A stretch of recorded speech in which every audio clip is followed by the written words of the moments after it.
দক্ষিণী সুপারস্টার থেকে রাজনীতিবিদ থালাপতি বিজয় এখন শুধু রূপালী পর্দার নায়ক নন, বরং তামিলনাড়ুর রাজনীতির এক আলোচিত মুখ। সম্প্রতি রমজান উপলক্ষে চেন্নাইয়ে এক ইফতার পার্টিতে অংশ নেন বিজয়। মাথায় টুপি, গায়ে সাদা কুর্তা, এক ভিন্ন রূপে দেখা গেল তাকে। শুধু অংশগ্রহণই নয়, দোয়াতেও ছিলেন তিনি। এই ইফতার পার্টির আয়োজন ছিল তার নিজ দল তামিলাগা ভেট্টি কাজাগম এর পক্ষ থেকে। রাজনৈতিক ময়দানে নেমেই সাম্প্রদায়িক সম্প্রীতির বার্তা দিলেন বিজয়। বিজয়ের এই পদক্ষেপ নিয়ে সামাজিক মাধ্যমে মিশ্র প্রতিক্রিয়া দেখা গেছে। একদিকে অনেকে বলছেন এটি এক সাহসী ও অন্তর্ভুক্তিমূলক উদ্যোগ, অন্যদিকে কিছু নেটিজেনরা তুলেছেন প্রশ্ন, করছেন ট্রল।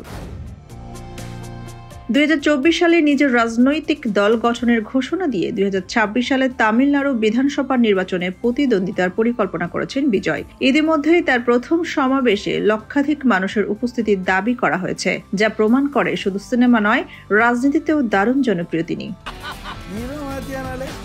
রাজনীতির ময়দানে থালাপতি বিজয়ের পথ চলা কোথায় গড়াবে? জনপ্রিয়তার এই ঢেউ কি তাকে তামিলনাড়ুর ভবিষ্যৎ নেতা করে তুলবে? এটা জানতে আমাদের চোখ রাখতে হবে আগামীর দিনগুলোতে। সোনিয়া খান, খবর সংযোগ।